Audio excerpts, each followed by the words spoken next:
Hello class, हमने last class में पढ़ा था √5, √2 और ऐसी √3 को इरेशनल प्रूव करना।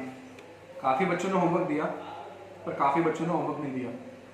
बच्चों, जब तक आप होमवर्क नहीं करोगे ना या प्रैक्टिस नहीं करोगे, होमवर्क दे रहे हो नहीं दे रहे हो मुझे उससे मतलब नहीं है, पर आप जब तक प्रैक्टिस नहीं करोगे तो आपको कोई फ़ायदा नहीं होगा, ठीक है? क्योंकि अभी समझ आ जाएगा पर जब करने बैठोगे ना तब दिक्कत आएंगी। तो इसलिए बढ़िया मुझे होमवर्क देते रहा करो साथ में। तो अभी क्या करो, मैं देखो एक क्वेश्चन करा रहा हूँ आपको। प्रूव दैट 3 प्लस 2√5, आपके नोटबुक का क्वेश्चन है, इज इरेशनल। हमें प्रूव करना है, ठीक है? अब देखो ये थोड़ा बड़ा सा क्वेश्चन लग रहा है आपको, पर लेकिन ये इजी है, उससे तो काफी इजी है। देखो सबसे पहले मैंने कहा था जब चीज को प्रूव करते हैं तो उसका उल्टा लिखते हैं। Let 3 + 2√5 is rational. ये क्वेश्चन है और ये उसका आंसर है, ठीक है? तो 3 + 2√5 इज रैशनल, तो देयरफॉर we can find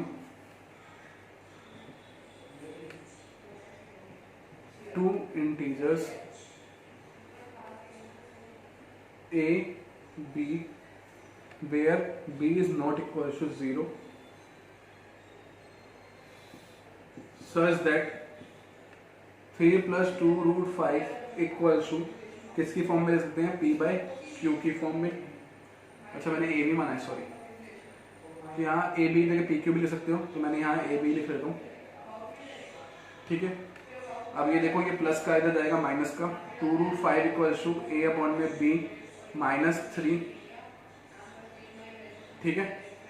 और ये √5 इक्वल टू 1/2 a/b -3। अब देखो हमें पता है √5 क्या है, एक रैशनल नंबर है, ठीक है? तो हम ये लिखेंगे since a and b are integer, ठीक है? 1/2 a/b -3 will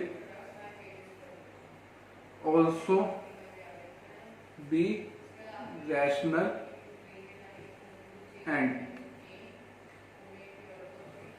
therefore √5 is irrational.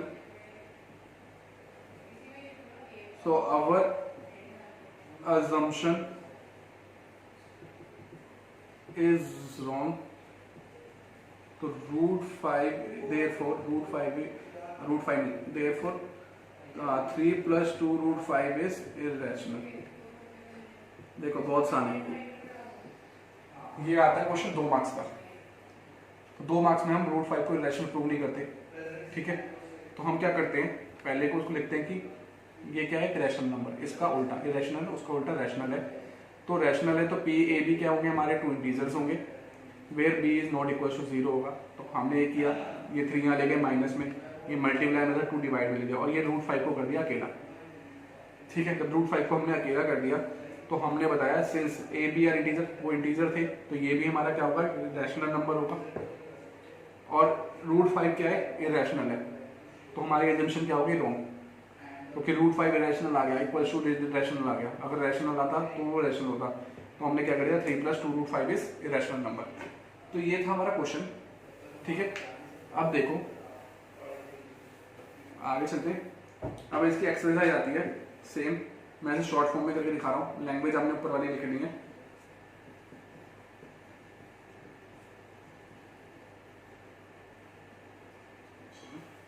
देखो पहला क्या करेंगे, इसको बोलेंगे ये क्या है, एक रैशनल नंबर। तो ये किस फॉर्म में होगा, ए बी या पी क्यू, जो भी आप ले लो, ठीक है? इसको उल्टा कर लो, √3 p/q/p, रेसिप्रोकल करने से। √2 is a rational number, our assumption is wrong, ठीक है? वही पूरी लैंग्वेज लिखनी है।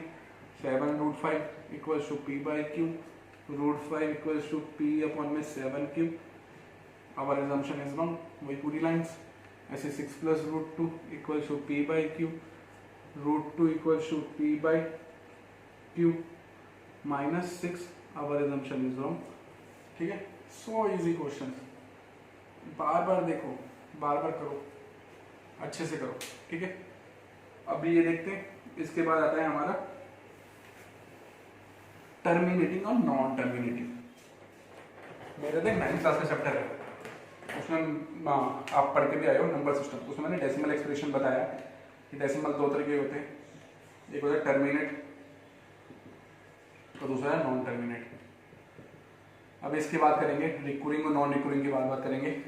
यही चीज है, हमें पता कैसे लगता है कि हमारा जो नीचे डिनोमिनेटर होता है उसमें अगर 2n और 5n के टर्म में आ रहा है कोई नंबर तो वो टर्मिनेट होगा, और 2n 5n के साथ अगर कोई 7 भी आ रहा है तो वो नॉन टर्मिनेट होगा, या 3 आ रहा है। इसके अलावा कोई भी एक नंबर आ रहा है प्राइम फैक्टर नंबर तो वो क्या होगा, हमारा नॉन टर्मिनेटिंग, ठीक है।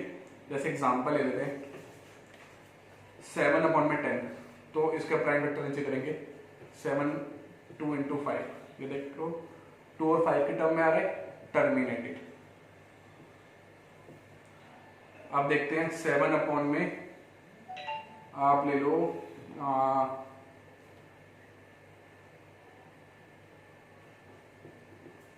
ठीक है, मैं ले लिया 7 में 2500, तो जब इसके प्राइम फैक्टराइजेशन कर रहा हूं मैं, देखो 2 1250 2 625 5 1 25 5 25 5 5 5 1, तो क्या आ गया हमारा 2 की पावर 2 मल्टीप्लाई 5 की पावर 4 टर्मिनेटिंग, क्योंकि 2 और 5 के टर्म में ही आंसर आया, ठीक है। और अब बात करते हैं नॉन टर्मिनेटिंग। नॉन टर्मिनेटिंग में उनके अलावा भी आता है, जैसे मैं ले लेता हूँ 7 में 75 ले लेता हूँ, तो हमारा क्या आएगा 7 में 5 मल्टीप्लाई बाय 5 मल्टीप्लाई बाय 3, तो 3 आ गया ना नॉन टर्मिनेटिंग, ठीक है। ऐसे 7 में 343, तो यानी 7 में 7 इंटू 7 इंटू 7 नॉन टर्मिनेटिंग, जो कि 7 आ गया, ठीक है। तो नीचे हमारा जो आंसर है 5 के टर्म में आना चाहिए, 2 के टर्म में आना चाहिए। अगर हमारे पास 7 में 8 भी होगा ना, तो 7 में 8 यानी 2 इंटू 2 इंटू 2, तो 7 में 2 की पावर 3 टर्मिनेटिंग, चाहे 5 नहीं है। तो हमारा जो नीचे आना चाहिए वो 2 की टर्म में आना चाहिए या 5 की टर्म में आना चाहिए। इसके अलावा कोई भी टर्म नीचे आती है तो वो नॉन टर्मिनेटिंग होगा। टर्मिनेटिंग कैसे होते हैं, जिनमें ये चीज आती है। तो आज के लिए हमारी क्लास खत्म, हमारा चैप्टर 1 कंप्लीट। अब हम नेक्स्ट क्लास में मैं आपको दूंगा होमवर्क पेपर, जो 2 आवर्स का होगा, आपने करना है और उसकी मुझे फोटोज भेजनी है। मैं उसके हिसाब से आपको बताऊंगा कि आपकी कहाँ गलती है, कहाँ आपने करना है सही, ठीक है। तो आज के लिए इतना ही।